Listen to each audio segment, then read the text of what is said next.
નમસ્તે મિત્રો, સ્વાગત છે તમારું મારા આજના નવા વિડીયોમાં। મિત્રો, આજે આપણે બનાવીશું વેજીટેબલ પુલાવ। તો એના માટે મેં બાસમતી ચોખા લીધા છે અને 3 થી 4 પાણીથી ધોઈ દીધા છે અને 10 થી 15 મિનિટ આપણે એને પલાળી મૂક્યા હતા। હવે આમાં આપણે સાફ પાણી રેડી અને એને ગેસ ઉપર બોઇલ કરવા મૂકીશું।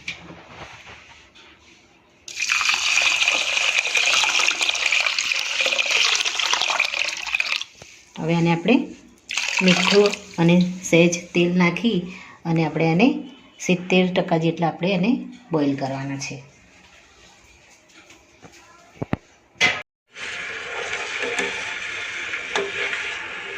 મિત્રો, આપણે પાણીમાં તેલ અને મીઠું એડ કરી અને ભાતને આપણે બોઇલ કરવા મૂકી દીધા છે। આને આપણે 7 થી 8 મિનિટ માટે આને હાઈ ફ્લેમ ઉપર બોઇલ થવા દઈશું।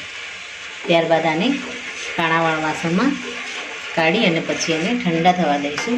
આપણા ભાત બોઇલ થાય ત્યાં સુધી આપણે બીજા વેજીટેબલને કટ કરી લઈશું।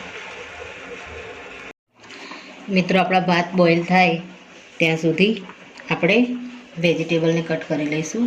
એ અમે વટાણા લીધા છે 1 વાટકી, 2 આપણે ટામેટાને કાપી દઈશું ઝીણા, 1 બટાકું લીધું છે, આદુ, લસણ, આ થોડી આપણે ચોળી લીધી છે, લીલા મરચાં, લીલી ડુંગળી છે અને સૂકી ડુંગળી છે।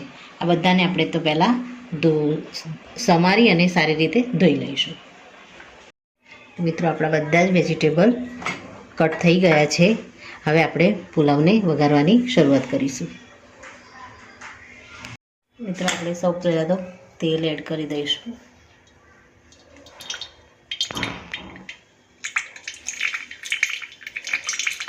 થોડું આપણે બટર એડ કરીશું આમાં।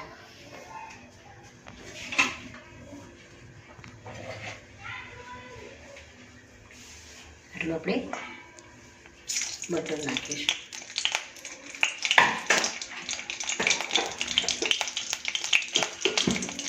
તેલ અને બટર આપણું ગરમ થાય એમાં 1 ચમચી જેટલું આપણે જીરું એડ કરી દઈશું।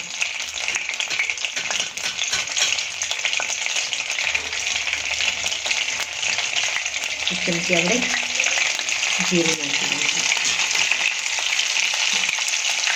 અને આપણે સારી રીતે જીરું આપણે તતડે ત્યારબાદ આપણે આમાં બીજા મસાલા એડ કરીશું।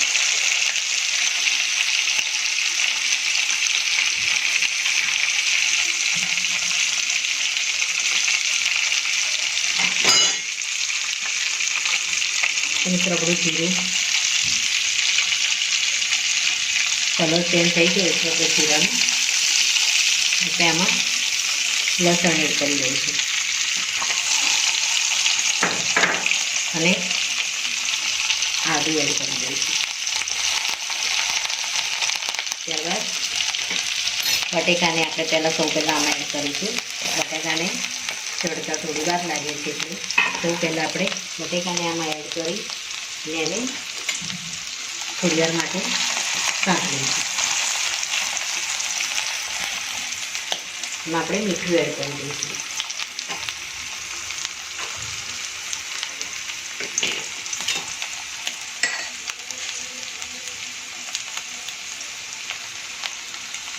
જેથી કરીને આપણા બટેકા જલ્દી તેલની અંદર સારી રીતે સચવાઈ જાય।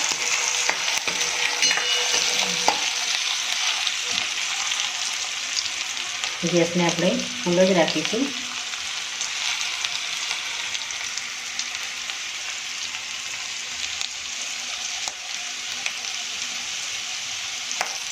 મિત્રો, આપણા બટેકા હજુ થોડા સંતળાય પછી આપણે આમાં બીજા વેજીટેબલ એડ કરીશું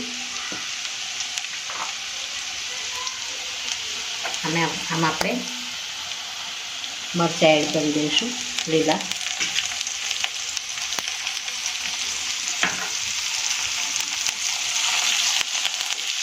એને પણ આપણે બટેકા સાથે સારી રીતે સંતળાવા દઈશું। ત્યારબાદ એક પછી એક આપણે બધા વેજીટેબલ એડ કરીશું। તો આપણે આમાં ચોળી કટ કરેલી છે એને એડ કરી દઈશું. ડુંગળી સમારેલી એને આપણે આમાં નાખી દઈશું અને ટામેટાં અત્યારે થોડા નાખીએ, થોડા આપણે ઉપર નાખીશું. આ બધા વેજીટેબલને આપણે હાઈ ફ્લેમ ઉપર ફ્રાય થવા દઈશું. વટાણાને આપણે બોઇલ કરીને લીધા છે, વટાણાને પણ આમાં એડ કરી દઈશું.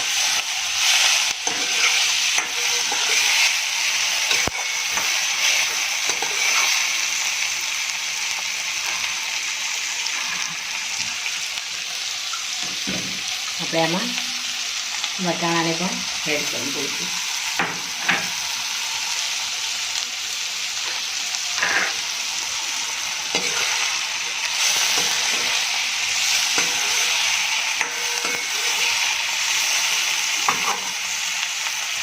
હવે આમાં આપણે બટેકાના ભાગનું જ મીઠું એડ કરીશું.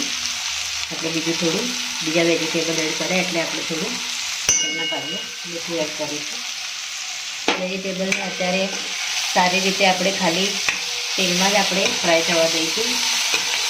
થોડા ફ્રાય થઈ જાય પછી આપણે એમાં બીજા મસાલા એડ કરીશું. જો અત્યારે આપણે મસાલા એડ કરીશું તો નીચે ચોંટવા લાગશે અને આપણા વેજીટેબલ છે એ સારી રીતે આમાં ફ્રાય થશે નહીં. એટલે આ રીતે આપણે હાઈ ફ્લેમ ઉપર એને હલાવતા ફ્રાય કરવાના છે.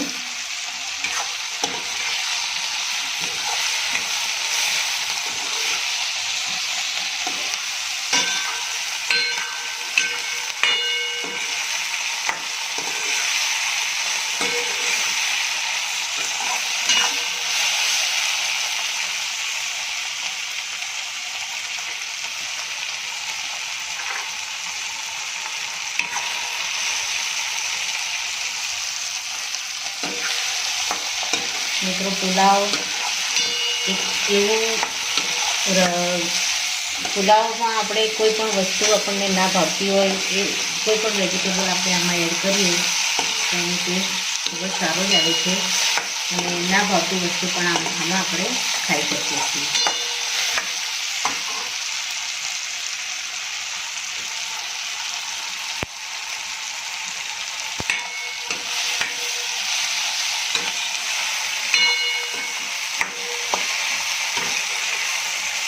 તો આપણા વેજીટેબલ સારી રીતે સતળાઈ ગયા છે. એમાં આપણે મસાલા એડ કરીશું. આપણે હળદી પાવડર લઈશું અડધી ચમચી,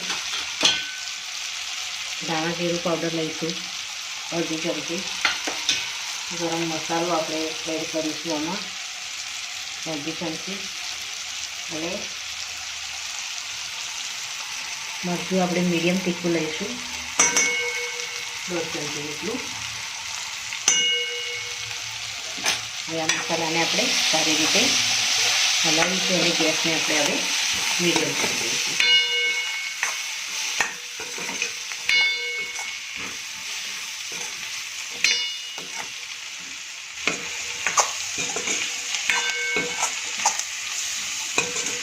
મિત્રો આ મસાલાને આપણે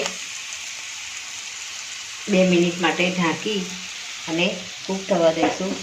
સાધારણ આપણે એમાં પાણીનો ઉપયોગ કરીશું. થોડું આપણે પાણી એડ કરી અને આને આપણે ઢાંકી અને થવા દઈશું.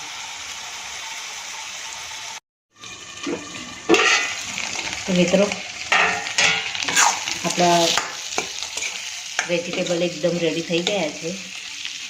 આમાં આપણે ટામેટાં જે અલગ રાખ્યા હતા એને આપણે એડ કરી દઈશું અને લીલી ડુંગળી એને આપણે એડ કરી દઈશું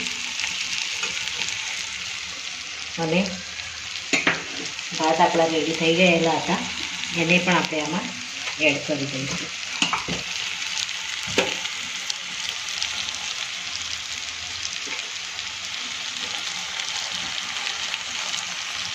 હવે આને આપણે સારી રીતે મિક્સ કરી દઈશું.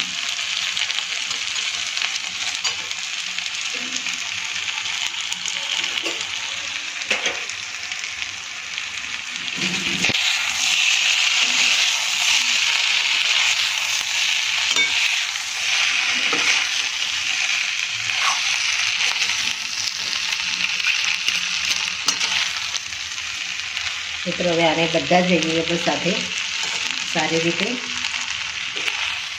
2 મિનિટ માટે આપણે આને થવા દઈશું.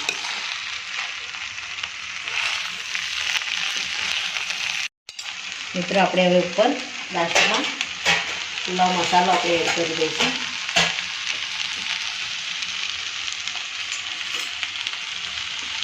કોઈ પણ પુલાવ મસાલો તમે આમાં એડ કરી શકો છો. આપણે 1 મોટી ચમચી જેટલો આપણે આમાં પુલાવ મસાલાને એડ કરી દઈશું. હવે ઢાંકી અને આને 2 મિનિટ માટે આપણે થવા દઈશું. આપણે પુલાવને ચેક કરી લઈશું અને ઉપર ફરી આપણે આને મિક્સ કરી દઈશું. આપણો વેજીટેબલ પુલાવ બનીને રેડી થઈ ગયો છે. હવે આને આપણે સર્વિંગ પ્લેટમાં લઈને સર્વ કરી લઈશું.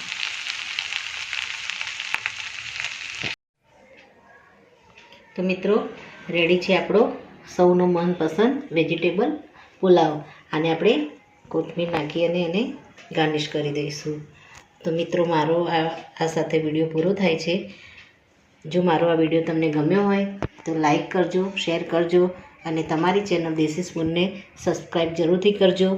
અને કમેન્ટમાં જરૂરથી લખજો કે મારી આ વેજીટેબલ પુલાવની રેસીપી તમને કેવી લાગી અને ઘરે પણ તમે જરૂરથી આ રીતે બનાવજો. ફરી મળીશું એક નવા જ વિડીયો સાથે. ત્યાં સુધી આવજો મિત્રો. Thank you.